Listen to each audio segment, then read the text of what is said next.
Blessings and peace, everyone, and happy Friday. I hope that you guys are having a wonderful day, and I pray that you have a blessed and wonderful weekend. On today's video, I want to give you a little bit of a warning to be careful out there. As someone who has dealt with, toxic relationships in the past, we have to beware and be very careful not to reconnect ourselves with the same types of people. If you've ever experienced a toxic relationship or toxic relationships such as cyber stalking, cyberbullying, community stalking, ambient stalking, gang stalking, or stalking of any kind, or if you have ever experienced a toxic relationship in which you dealt with someone who was a narcissistic individual or had the narcissistic personality disorder, you don't want to leave, one situation and jump into another situation that's exactly the same. Sometimes people say you don't want to jump out of the skillet into the fire. And so on today, I just want to remind you all that we need to be careful of those who come into our lives under the guise of trying to help us or try to,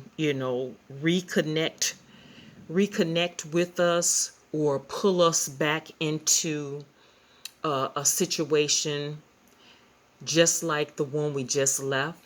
Because sometimes when you've been dealing with toxic situations or toxic relationships for a long time, when you come out of it, you're very vulnerable at that time. You're very vulnerable. And so we have to be careful that we take proper steps to protect ourselves, to shield ourselves, and to heal before we jump out into or reconnect with someone and we find ourselves in the same situation or even a worse situation. Because as we know from experiencing some of the toxic relationships that I mentioned previously, that there are predators out there.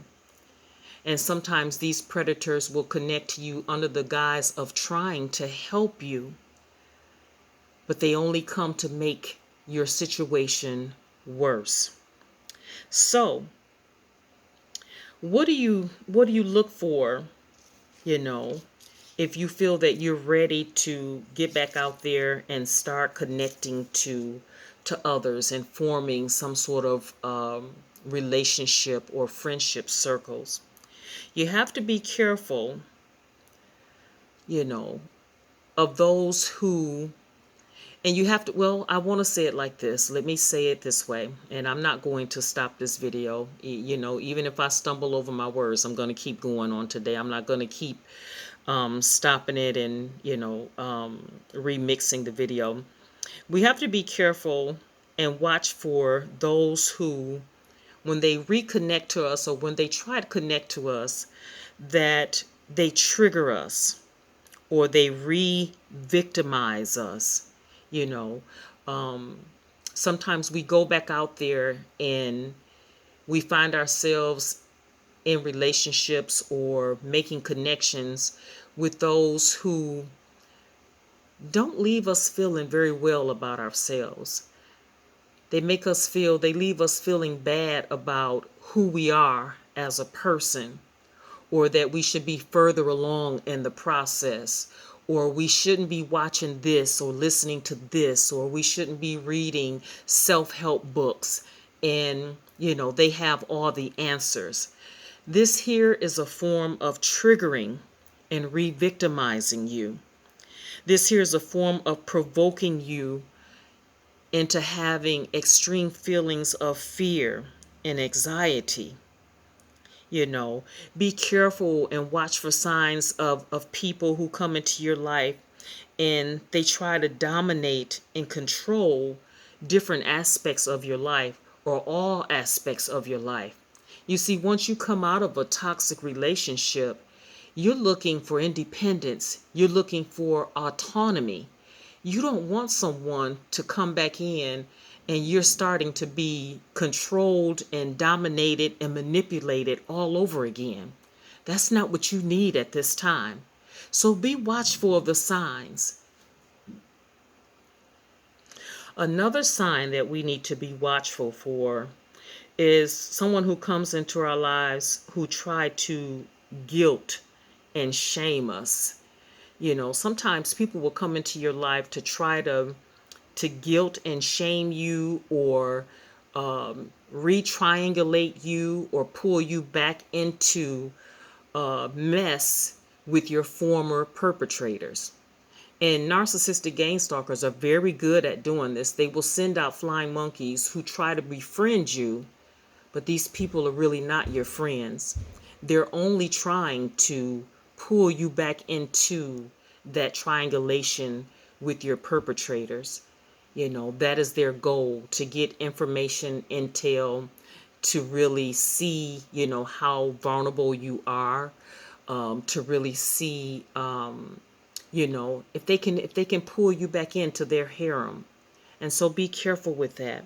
Also, another sign is be careful of those who are overly critical or aggressive towards you. You know, like I said before, sometimes some of these people will present themselves as someone that's trying to help you.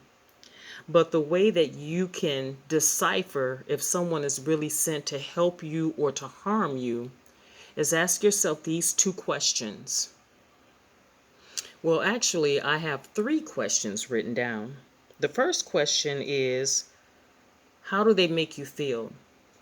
After you've dealt with these people, how do you feel after being in their presence? The second question you should ask yourself is, do you feel better or worse about being you? Do you feel better or worse about the situation you just came out of? You know, do they make you feel like you made a big mistake and you should go back to the situation? Do they seem to make excuses and validate the toxic behaviors of others, and to devalue and to discard your feelings, your opinions? And so you don't need to get back into that. And also, third question and final question is, after encountering these people, do you feel more free and liberated, or do you feel more confined? So those are three questions that you can ask yourself to see, you know, if you're being pulled back into a situation where you can be re-victimized or triggered by something that happened to you in the past. Okay? So I'm going to end the video at this point. Thank you so much for listening. Thank you so much for watching. I really appreciate you. And so go on, you know, stay strong, stay encouraged, and you have a blessed day.